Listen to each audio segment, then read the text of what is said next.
আসসালামু আলাইকুম ওয়া রাহমাতুল্লাহ। কিছুদিন আগে এখানে আমি বোরো ধানের চারা রোপণ করেছি। তো আজকে 10 দিন হয়ে গেছে। তো 10 দিন থেকে 12 দিন বা 15 দিনের ভিতরে প্রথম কিস্তিতে সার প্রয়োগ করতে হয়। তো আমরা বোরো ধানে প্রথম কিস্তিতে কী সার প্রয়োগ করব সেটাই আজকে আপনাদের মাঝে শেয়ার করব।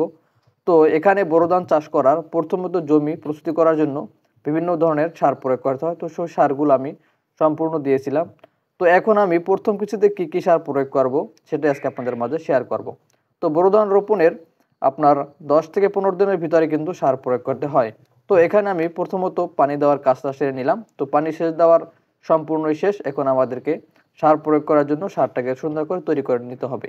তো এখানে আমি সর্বপ্রথম ইউরিয়া সার এবং ঢ্যাপ সার নিয়েছি। তো এখানে ইউরিয়া নিয়েছি আমি কড়া প্রতি 1 কেজি এবং ঢ্যাপ সার নিয়েছি কড়া প্রতি 1 কেজি। তো সবগুলাকে আমি সুন্দর করে মিক্স করে তারপরে এর সাথে আমি ঔষধ দিয়ে দিব। প্রথমত আমি এখানে বাসোডিং দিয়ে দিলাম, যাতে করে গাছের যে কেঁচু থাকে, গাছের গোড়াতে যে মাটি ঠেলে বা কাঁকড়া, এগুলো যাতে করে গাছকে নষ্ট করতে না পারে, তার জন্য আমি মূলত বাসোডিং ব্যবহার করে থাকি। তো আমি বাসোডিং এখানে আপনার বিঘা প্রতি 1 কেজি করে পরিমাণ মতো আমি দিয়ে দিলাম। তারপর এখানে আমি মিক্স করতেছি সালফার। তো সালফারটা দেওয়ার কারণ হচ্ছে যাতে করে গাছে প্রচুর পরিমাণে কুশি আসে, যার কারণে আমি সালফার প্রয়োগ করি। তো সালফার এবং বাসোডিং দেওয়ার পরে এখানে সারগুলোকে সুন্দর করে মিক্স করে নিতেছি। তো আমি আরেকটা ওষুধ এখানে প্রয়োগ করেছি, সেটা হচ্ছে আপনার আগাছানাশক। তো এই সময়টা যদি আগাছানাশক ওষুধটা সারের সাথে মিক্স করে দেওয়া হয়, তাহলে কিন্তু আগাছাটা তেমন আর বাড়তে পারে না, আর সামনের দিকে বাড়ার কোনো সম্ভাবনা থাকে না। তো প্রথমতই আমি আগাছাটা জন্ম নেওয়ার আগেই আমি আগাছানাশক ওষুধ দিয়ে দিলাম। তো আগাছানাশক ওষুধের জন্য আমি এই ওষুধটাকে দিলাম। তো এটা আসলে মূলত ভালো কাজ করে, কারণ এর আগে আমি কয়েকবার প্রয়োগ করেছিলাম। তো এবছর আমি আবার বোরো ধানও এটাকে আমি প্রয়োগ করতেছি। তো এখানে আপনারা দেখতে পাচ্ছেন আমি এখানে 33 শতকের বিঘায় 2 বিঘার মতো জমি আমি এখানে এবছর চাষে নিয়েছি। তো এখানে পানি দেওয়ার কাজটা আমি সম্পূর্ণ শেষ করে তারপর আমি সারটাকে প্রয়োগ করে দেব।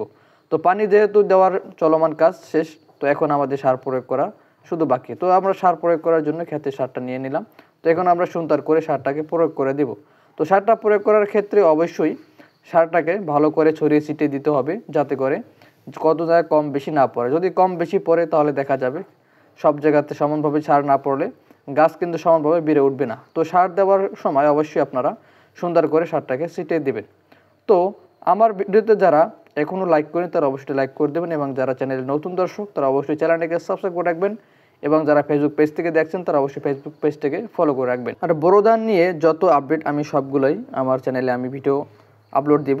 তো আশা করি আপনারা এই ভিডিওগুলো মিস করতে না চাইলে অবশ্যই চ্যানেলটাকে সাবস্ক্রাইব করে রাখবেন। বোরো ধানে আমি কী সার প্রয়োগ করব এবং পরবর্তীতে কী ঔষধ দেব, এ টু জেড আমি আপনাদের মাঝে ভিডিও আকারে তুলে ধরবো। তো যদি ভিডিওটি ভালো লাগে তাহলে অবশ্যই চ্যানেলটাকে সাবস্ক্রাইব করে রাখবেন, এবং যারা চ্যানেলটাকে ইতিমধ্যে সাবস্ক্রাইব করেছেন তাদেরকে অসংখ্য ধন্যবাদ, এবং যারা ফেসবুক পেজ থেকে দেখছেন তারা অবশ্যই ফেসবুক পেজটাকে ফলো করে রাখবেন।